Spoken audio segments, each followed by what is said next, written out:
Welcome to Bunny Trails, a whimsical adventure of idioms and other turns of phrase. I'm Dan Pugh. And I'm Shauna Harrison. Each week, we take an idiom or other turn of phrase and try to tell the story from its entry into the English language to how it's used today. Welcome to another Quick Quips episode where we look at phrases that, for whatever reason, don't fit into our regular format. Today, we're going to find out just what it takes to go belly up. This is cool. I'm glad we're doing this because belly up has two different uses, and sometimes context isn't even enough to help you understand. But I also have a third definition that I'm going to introduce to everyone because it's an in-joke, so no one else will know it. Okay. So let's hear what you've got. Okay.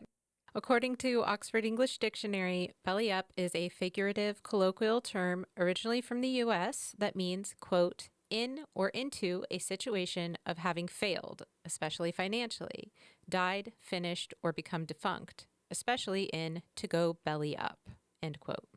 Yeah, that's how I almost always hear this phrase today. If I hear it I don't hear it very often, but when I do, it's because it's been a financial situation. So like a company went out of business, or, someone had to file for bankruptcy or whatever, they're belly up.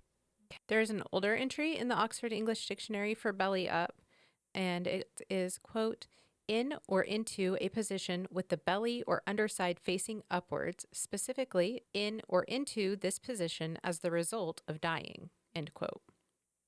This literal version of belly up was used by the mid 1700s, and it became common into the 1800s. So that's the literal version of that figurative phrase.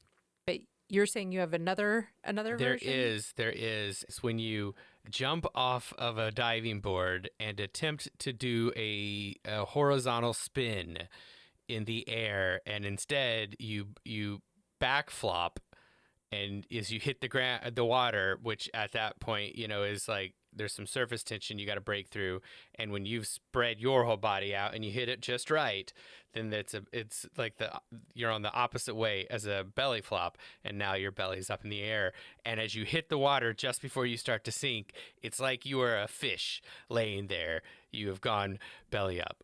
I see. So it's a diving move.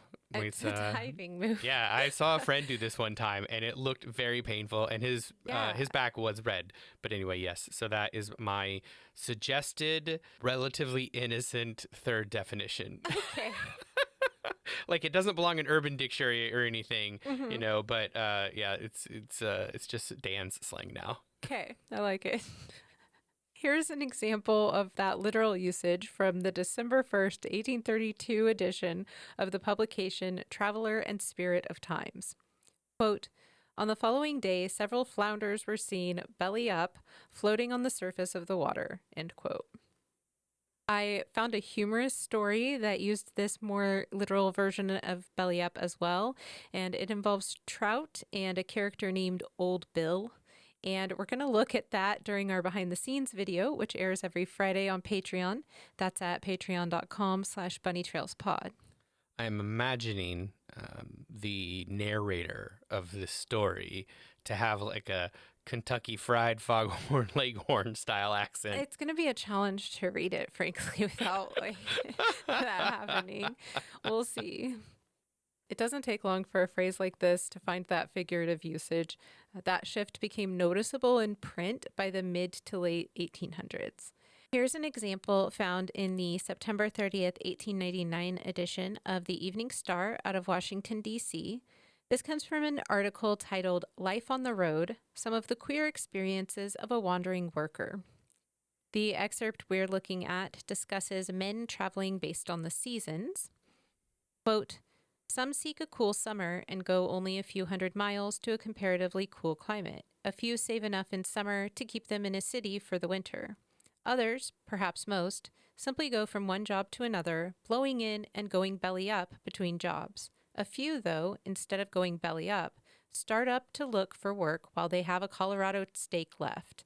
A Colorado steak is $5 and a bottle of whiskey, or 6 bits and a plug of tobacco, end quote. If that definition of Colorado steak spelled Stake, wasn't especially helpful. It basically means that this group starts looking for work while they still have a small amount of resources left, maybe some cash and a bit of sustenance. Yeah, I assume Colorado stake is a mining stake. You're buying a plot to be able to mine for whatever it is, gold or whatever. And so it's $5 to stake the claim on that, which is why Yeah. it's spelled that way. Also, just for anybody who is wondering, if you are only familiar with the word queer in the way we use it today, you might not be aware that the word queer in the 1800s and 1900s, much of it simply meant something that was odd. So a queer experience would be an odd experience, or an experience that was kind of weird, or something like kind that. of notable or whatnot. Yeah. I found several articles throughout the 1950s that discussed the Daily Times. This was a paper started by Franklin Roosevelt's daughter and her husband. The one I'll be reading from is the August 17th, 1950 edition of the Brewery Gulch Gazette out of Bisbee, Arizona. Quote, on its own, the Times lost about $1,000 a day, and this was solely due to the fact that the new dealers and fair dealers in its territory did not give it sufficient support to keep it alive. So, unfortunately, a business enterprise which did not give its potential customers their money's worth had to go belly up, to use a vulgar expression often heard on Brewery Gulch. End quote. Next up, we'll look at just how the phrase is used today, but first, a quick thank you to our sponsors. This episode is brought to you by our amazing patrons on Patreon. It's 100% free to join the Bunny Trails community, so give our weekly discussions and poll questions a try. If you love our content and want more, we have some paid tiers too, including early access to the week's episode, a weekly behind-the-scenes video, and original digital artwork once a month made by me. You can also get awesome name recognition like Pat Rowe and JGP do every episode. And our top spot is currently occupied by the amazing Mary Hulsig Lopez. You can join the Bunny Trails community for free at Bunny Trails Pod on Patreon. That's patreon.com/bunnytrailspod. Belly up is frequently used to describe the end of a business venture or political career. It's seen in newspapers and media, but it also has a place in pop culture. Belly Up is the name of a 1997 movie with an interesting plot. Quote, two hitmen, a veteran and a beginner, chatter in a bar on the Brazil-Paraguay border while waiting for their victim to appear. End quote. So the two pass their time talking about their work and their lives, only to discover there's more to the situation than they expected. And if you've seen this film, please send over a message and let me know how it ends, because that's all I could find. Belly Up is the first book in the Fun Jungle series by Stuart Gibbs, published in 2010. Here's a synopsis from the author's website. Quote, murder, mayhem, megafauna. Henry the Hippo, the beloved mascot of Fun Jungle, America's hottest new tourist attraction, is dead. 12-year-old Teddy Fitzroy suspects foul play, but when no one believes him, he decides to investigate himself. To his surprise, he discovers that plenty of people wanted Henry gone, and the list of suspects keeps growing. As Teddy searches through the clues and asks too many questions, it becomes clear that he too might end up belly up. End quote. Okay, well, this one is clearly using the dead belly up version. Yeah. I really enjoy children's mystery novels because they tend to be a bit more clever than adult stories, or maybe just a bit more random, I guess, in a fun way. Belly Up is a venue, club, music hall, tavern. Their website shares a bit of their history. Quote, the Belly Up opened in Solana Beach, California in 1974 with only a couple of mics and no stage. Over the years, it became a frequent stop for legends like John Lee Hooker, Etta James, and B.B. King. Epic performances by Curtis Mayfield, George Clinton, the Neville Brothers, and Toots and the Maytals also are a part of the club's early legacy. Since then, many artists have stopped by on their way up the ladder, including No Doubt, Black Eyed Peas, Mumford & Sons, Childish Gambino, and many, many more. Major artists have also done underplays at the venue in recent years, including The Killers, the Red Hot Chili Peppers, who also played the club for 200 people in 1985, Jimmy Buffett, Willie Nelson, Ben Harper, Damian Marley, and Tom Jones. And perhaps most famously, the Rolling Stones played a private event here in 2015. End quote.